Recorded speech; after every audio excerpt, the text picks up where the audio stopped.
সহিহ ইবনে হিব্বানে বর্ণিত হযরত আয়েশা সিদ্দিকা রাদিয়াল্লাহু তাআলা আনহা বলেন, আমি একবার রাসূলুল্লাহ সাল্লাল্লাহু আলাইহি ওয়াসাল্লামকে আনন্দিত দেখলাম। দেখার পর আমি বললাম, ইয়া রাসূলুল্লাহ, আপনি আমার জন্য দোয়া করেন, আল্লাহ পাক যেন আমাকে ক্ষমা করে দেয়। রাসূলুল্লাহ সাল্লাল্লাহু আলাইহি ওয়াসাল্লাম দোয়া করলেন, হে আল্লাহ, আপনি আয়েশার আগের এবং পরের গুনাহগুলো ক্ষমা করে দেন, প্রকাশ্যে এবং গোপনে যে গুনাহগুলো আছে সেগুলো ক্ষমা করে দেন। আয়েশা সিদ্দিকা রাদিয়াল্লাহু তাআলা আনহা বললেন, আমি দোয়া রাসূলের এই দোয়া করার পর আমি এত আনন্দিত হলাম, এত খুশি হলাম, আমার খুশির কারণে আমার মাথা কোলে চলে আসলো, কোলের কাছে চলে আসলো। এরপরে রাসূলুল্লাহ বললেন, আয়েশা তুমি এত খুশি কেন? সে বলল, আপনি আমার জন্য দোয়া করলেন, আমি খুশি হব না? রাসূল আমার জন্য দোয়া করেছেন, আমি খুশি হব না তো কি হব? এরপরে রাসূলুল্লাহ সাল্লাল্লাহু আলাইহি ওয়াসাল্লাম বললেন, আয়েশা, ও আয়েশা, তুমি জানে রাখো।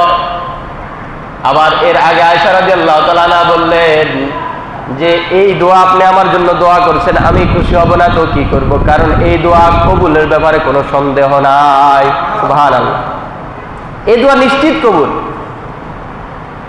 এরপরে আল্লাহ রাসূল সাল্লাল্লাহু আলাইহি ওয়াসাল্লাম ডাক দিয়ে বললেন, ও আয়েশা, জেনে রাখো, আজ তোমার জন্য যেভাবে আমি দোয়া করলাম, আমার প্রতিটা উম্মতের জন্য প্রতিদিন আমি 5 বার করে এভাবে দোয়া করতে থাকি।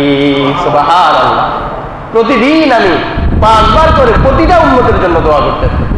আল্লাহু আকবার, সুবহানাল্লাহ। কতটা মায়ার নবী, প্রতিদিন প্রতিটা উম্মতের জন্য ক্ষমার জন্য কি করেন? দোয়া করেন। আরাফার ময়দানে রাসূল উম্মতের জন্য দোয়া করেছেন। বিদায় হজের সময় আরাফার ময়দানে রাসূলুল্লাহ সাল্লাল্লাহু আলাইহি ওয়াসাল্লাম দীর্ঘ সময় উম্মতের জন্য দোয়া করতেছিলেন। এরপর আল্লাহ পাক রব্বুল আলামিন ডাক দিলেন, ওগো আমার হাবিব, আপনি এবার শান্ত হন, আমি আপনার দোয়া কবুল করে নিয়েছি। সুবহানাল্লাহ, আপনি এবার শান্ত হন, আমি আপনার দোয়া কবুল করে নিয়েছি। আপনার উম্মত যে সমস্ত গুনাহ আমার সাথে সম্পৃক্ত, অর্থাৎ আমার ইবাদতের সাথে সম্পৃক্ত, নামাজ পড়ে নাই, রোজা রাখে নাই, হজ করে নাই, এভাবে যে সমস্ত ইবাদতগুলা, যে সমস্ত ইবাদত ছাড়ার কারণে যে গুনাহগুলো আমার সাথে সম্পৃক্ত, অর্থাৎ আমার হকের সাথে সম্পৃক্ত, আমি সেই সমস্ত গুনাহগুলা ক্ষমা করে দিয়েছি। সুবহানাল্লাহ। কিন্তু যে সমস্ত গুনাহগুলা বান্দার হকের সাথে সম্পর্ক, অর্থাৎ বান্দার কারো হক নষ্ট করলেন, ভাই ভাইয়ের হক নষ্ট করলেন, অন্যায় বাকে কাউকে গালি দিলেন, কারো মনে কষ্ট দিলেন, এটা হলো বান্দার হক। কিন্তু আপনার উম্মত যদি কারো কোনো বান্দার হক, যেগুলা বান্দার হকের সাথে সম্পৃক্ত, এমন গুলাগুলা আমি ক্ষমা করব না যতক্ষণ না ওই বান্দা ক্ষমা করে। জোরে বলেন নাউযুবিল্লাহ।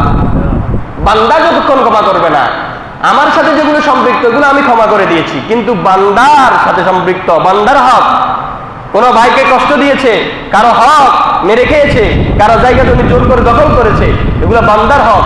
এগুলো যতদিন ওই বান্দা যার হক নষ্ট করেছে সে ক্ষমা না করবে, আমি আল্লাহ ততদিন ক্ষমা করবে না। আওয়াজ দিয়ে বলেন নাউযুবিল্লাহ।